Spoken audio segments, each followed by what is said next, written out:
4 दिवसीय भारत दौरे पर अमेरिका के उपराष्ट्रपति जेडी वेंस पीएम मोदी ने अपने आवास पर गर्मजोशी से वेंस फैमिली का स्वागत किया। पीएम मोदी ने वेंस फैमिली को पीएम आवास का गार्डन भी दिखाया। उसके बाद अपने घर के अंदर ले गए वेंस के बच्चों को मोर पंख भी दिया।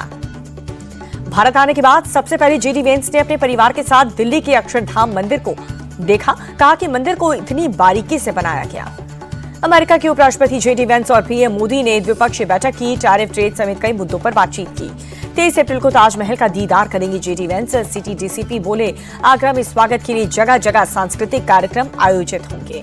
कल से 2 दिवसीय दौरे पर सऊदी अरब जाएंगे पीएम मोदी। सऊदी अरब के क्राउन प्रिंस ने न्योता दिया। अमेरिकी दौरे पर कांग्रेस नेता राहुल गांधी बोस्टन में कार्यक्रम को किया संबोधित। विदेश की धरती से ईसी पर किया अटैक। बोले, चुनाव आयोग ने निष्पक्षता से समझौता किया। बोस्टन में राहुल गांधी बोले, चुनाव के सिस्टम में कुछ गड़बड़ी है। महाराष्ट्र में कुल वोटरों से ज्यादा वोटिंग हुई। चुनाव आयोग ने आंकड़ों के साथ खिलवाड़ किया। राहुल गांधी के बयान पर केंद्रीय मंत्री गिरिराज सिंह का अटैक। कहा कि विदेश में जाकर के देश को गाली देते हैं।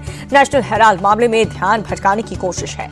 राहुल गांधी के चुनाव आयोग पर सवाल उठाने पर भड़की बीजेपी। संबित पात्रा बोले, वो जिस थाली में खाते हैं उसी में छेद करते हैं। राहुल गांधी के बयान पर केंद्रीय मंत्री धर्मेंद्र प्रधान का हमला। कहा, लोकतांत्रिक व्यवस्था से राहुल को नफरत है। चुनाव आयोग पर सवाल उठाना हताश का प्रतीक है। राहुल गांधी के बयान पर बिहार के डिप्टी सीएम का पलटवार। विजय सिन्हा ने कहा, बार बार देश का अपमान करते हैं राहुल गांधी। विपक्ष के ऐसे दोहरे चरित्र वाले नेताओं पर धिक्कार है। शिवसेना यूबीटी नेता आदित्य ठाकरे बोले, राहुल गांधी का बयान 100% सही है। बीजेपी दफ्तर से चलता है चुनाव आयोग। पूरी दुनिया ये बात जानती है। चुनाव आयोग को लेकर राहुल गांधी के बयान पर केंद्रीय मंत्री सुकांत मजूमदार का पलटवार। बोले कि जहां वो जीतते हैं वहां पर ईवीएम और चुनाव आयोग ठीक है और जहां हारते हैं वहां पर ठीक नहीं है। सुकांत बोले, राहुल अपनी हार का ठीकरा दूसरों के सिर पर फोड़ना चाहते हैं। हार की जिम्मेदारी नहीं लेना चाहते राहुल। महाराष्ट्र के सीएम देवेंद्र फडणवीस ने भी राहुल गांधी पर निशाना साधा। बोले, राहुल का बयान निंदनीय है। विदेश में जाकर के देश की संवैधानिक संस्था को लेकर झूठ फैला रहे हैं। राहुल गांधी के बयान पर बीजेपी प्रवक्ता शहजाद पूनावाला बोले, विदेश जाकर के संवैधानिक संस्थाओं का अपमान करना राहुल की पहचान। मोदी का विरोध करते करते ये लोग देश के विरोध में उतर आए। बोस्टन में राहुल गांधी के बयान पर कांग्रेस नेता प्रमोद तिवारी बोले, राहुल गांधी ने तथ्यों के साथ अपनी बात कही। चुनाव आयोग का निष्पक्ष होना बहुत जरूरी। राहुल गांधी के बयान पर यूपी के डिप्टी सीएम केशव प्रसाद मौर्य बोले, कांग्रेस जीत जाए तो चुनाव आयोग सही है और हार जाए तो गलत है। गलत बयान देना कांग्रेस की आदत बन गई है। बोस्टन में राहुल गांधी के बयान पर यूपी के मंत्री ओपी राजभर बोले, राहुल जब जब विदेश जाते हैं भारत का अपमान करते हैं। राहुल गांधी ने कांग्रेस शासित राज्य के मुख्यमंत्रियों को चिट्ठी लिखी। राज्य में रोहित वेमुला एक्ट लागू करने की अपील की। राहुल गांधी की कथित दोहरी नागरिकता का मामला सामने आया। इलाहाबाद हाईकोर्ट ने गृह मंत्रालय को 10 दिन का समय और दिया। 5 मई को अगली सुनवाई होगी। मुर्शिदाबाद पहुंचे बंगाल बीजेपी अध्यक्ष और केंद्रीय मंत्री सुकांत मजूमदार। हिंसा प्रभावित इलाकों का दौरा किया। सुकांत मजूमदार ने पीड़ित परिवार से मुलाकात की। पीड़ितों ने अपनी आपबीती सुनाई। मजूमदार ने हर संभव मदद का भरोसा दिया। मुर्शिदाबाद के जाफराबाद पहुंचे बीजेपी प्रदेश अध्यक्ष सुकांत मजूमदार। पीड़ित हिंदू परिवार से मुलाकात की। कहा कि पुलिस पर भरोसा नहीं है। मुर्शिदाबाद हिंसा पर बोली बीजेपी नेता अग्निमित्रा पॉल, पश्चिम बंगाल में हिंदू भयानक स्थिति में है। हिंसा के पीछे ममता सरकार का हाथ है। मुर्शिदाबाद हिंसा पर सुप्रीम कोर्ट का सुनवाई से इनकार। एसआईटी जांच वाली अर्जी पर सुनवाई से इनकार किया। मेरठ में ममता सरकार के खिलाफ प्रदर्शन के दौरान हंगामा हुआ। प्रदर्शन के दौरान महिलाओं ने दारोगा की टोपी उछाली। झारखंड के रामगढ़ वक्फ कानून के खिलाफ मुस्लिम समाज का प्रदर्शन। कानून को बताया असंवैधानिक। 17वें सिविल सेवा दिवस पर दिल्ली में कार्यक्रम का आयोजन। प्रधानमंत्री नरेंद्र मोदी इस समारोह में शामिल हुए। पीएम मोदी बोले, 10 साल में भारत ने प्रभावशाली परिवर्तन का सफर देखा। भारत का शासन मॉडल जनरेशन रिफॉर्म पर ध्यान देना रहा।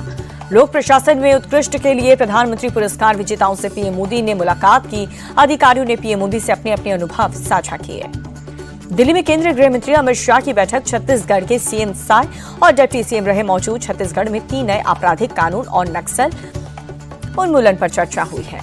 अमित शाह के साथ बैठक के बाद बोले, छत्तीसगढ़ के सीएम नए आपराधिक कानून पर चर्चा हुई है। हमारी सरकार आने के बाद नक्सलवाद का डट करके मुकाबला कर रहे हैं। मल्लिकार्जुन खड़गे के बयान पर सियासत हाई है। सांसद अनुराग ठाकुर बोले, पिछली बार की तरह इस बार भी महागठबंधन हारेगा। पश्चिम बंगाल के राज्यपाल सीवी आनंद बोस की बिगड़ती तबीयत। सीने में दर्द के बाद कमांड अस्पताल में उन्हें भर्ती करवाया गया।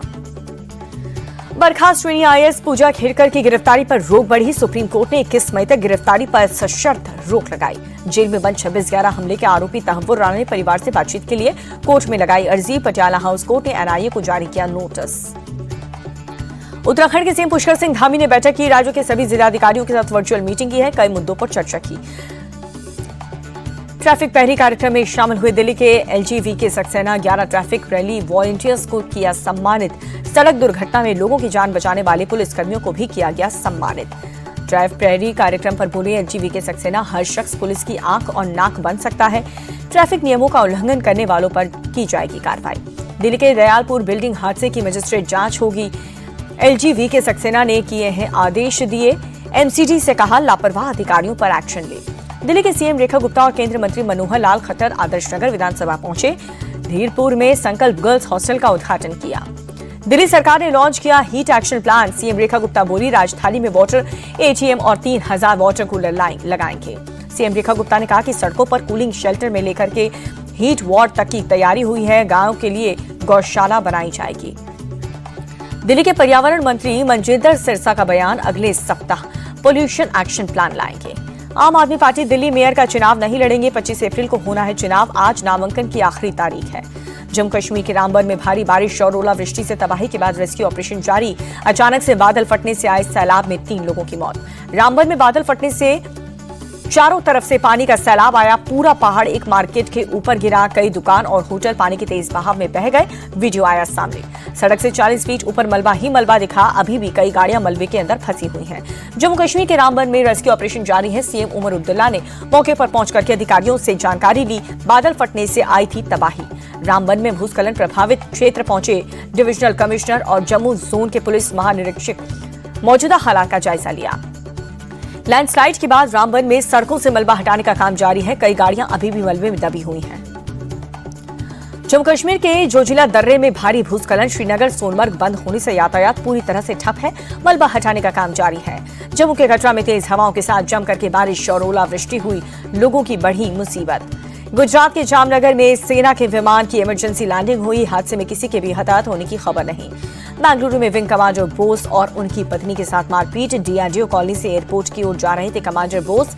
वीडियो जारी करके इस बात की जानकारी दी। पुलिस ने आरोपी को गिरफ्तार किया। कर्नाटक में पूर्व DGP मर्डर केस में पुलिस की जांच तेज। पूर्व DGP ओम प्रकाश की पत्नी को पुलिस ने हिरासत में लिया। पूछताछ जारी। सूत्रों के मुताबिक पुलिस को पत्नी पर ही मर्डर का शक। घर में मिला था पूर्व DGP का खून से लथपथ शव। कानून व्यवस्था को लेकर के छत्तीसगढ़ कांग्रेस का रायपुर में प्रदर्शन। कार्यकर्ताओं के सीएम हाउस का किया घेराव। दीपक बैच और पुलिस से हुई धक्का मुक्की। मध्य प्रदेश के शाजापुर में गर्मी शुरू होते ही गहराने लगा जल संकट। पाइपलाइन बिछा करके कुआं तक पहुंचाया जा रहा है पानी। पटना की GPO गोलंबर के पास सड़क हादसा हुआ। कार सवार युवक ने कई गाड़ियों को टक्कर मार दी। भोजपुर में हुई फायरिंग को लेकर के तेजस्वी यादव का ट्वीट। बोले कि बिहार में कानून व्यवस्था ध्वस्त है, सरकार का इकबाल खत्म हुआ। बिहार के दरभंगा में महिला डांसर की गोली लगने से मौत हुई। मेहंदी कार्यक्रम में महिला डांसर को गोली लग गई।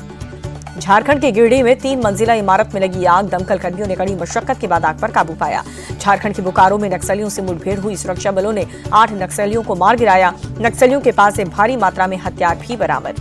सुरक्षा बलों ने इलाके की घेराबंदी करके सर्च ऑपरेशन शुरू किया। नक्सलियों के पास से एक SLR और INSAS राइफल भी बरामद की। यूपी के पीलीभीत में बिना नक्शा पास कराए बनाई मस्जिद। प्रशासन ने 1 मई तक नक्शे को लेकर के मांगा जवाब। हरिद्वार में पुलिस और बदमाशों के बीच मुठभेड़ हुई है। एक बदमाश के पैर में गोली लग गई। दूसरा आरोपी मौके से फरार हो गया। यूट्यूबर रणवीर इलाहाबादिया की गिरफ्तारी पर रोक बढ़ी। सुप्रीम कोर्ट ने अगली सुनवाई तक गिरफ्तारी पर रोक लगा दी। पासपोर्ट रिलीज करने की मांग पर 5 मई को सुनवाई होगी। इंडियाज गॉट लेटेंट मामले में समय रैना की मुश्किलें बढ़ गई हैं। दिव्यांग लोगों को लेकर के की गई टिप्पणी पर सुप्रीम कोर्ट सख्त है। समय रैना को रणवीर इलाहाबादिया मामले में पक्षकार बनाने का आदेश। सीलमपुर मर्डर केस में गिरफ्तार महिला आरोपी लेडी डॉन जिक्रा का बयान। कहा कि मैंने कृणाल को नहीं मारा, मुझे जबरन फंसाया जा रहा है। दिल्ली के केशवपुरम स्थित एक फैक्ट्री में लगी आग। लाखों का माल जल करके खाक। भारी नुकसान हुआ। पश्चिम बंगाल के हावड़ा में आग का तांडव। केमिकल फैक्ट्री में लगी भीषण आग। कई किलोमीटर तक उठा धुएं का गुबार। सूरत में SRK परिवार उत्सव कार्यक्रम में शामिल हुए इंडिया टीवी के चेयरमैन और editor in chief Rajat Sharma. Mock अदालत में लोगों ने पूछे सवाल। रजत जी ने बेबाकी से दिए सभी सवालों के जवाब। रजत शर्मा ने सूरत में किरण अस्पताल के वडील वंदना कार्यक्रम में शिरकत की। निस्वार्थ सेवा के लिए अस्पताल की तारीफ की। रजत शर्मा ने अपनी मां को भी याद किया। कहा कि मेरी मां टीबी से पीड़ित थी। अगर उस समय ऐसी संस्था होती तो वो जीवित होती। MP के CM मोहन यादव उज्जैन पहुंचे। शिप्रा नदी में आस्था की डुबकी लगाई। मशहूर अभिनेता यश उज्जैन पहुंचे। बाबा महाकाल के दर्शन करके आशीर्वाद लिया।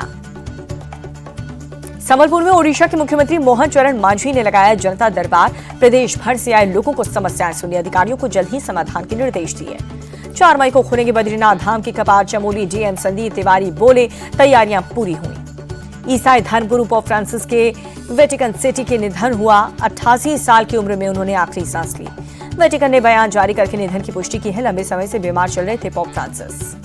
पीएम मोदी ने पोप फ्रांसिस के निधन पर दुख जताया। ट्वीट करके लिखा, कैथोलिक समुदाय के प्रति संवेदनाएं। पोप फ्रांसिस को हमेशा करुणा, विनम्रता और आध्यात्मिक साहस के प्रतीक के रूप में याद रखा जाएगा।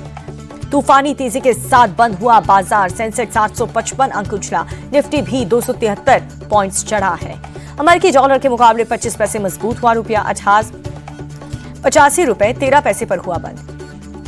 और 1 लाख के करीब पहुंचा सोना। 1650 रुपए की बढ़त के साथ 99,800 रुपए हुई प्रति 10 ग्राम की कीमत।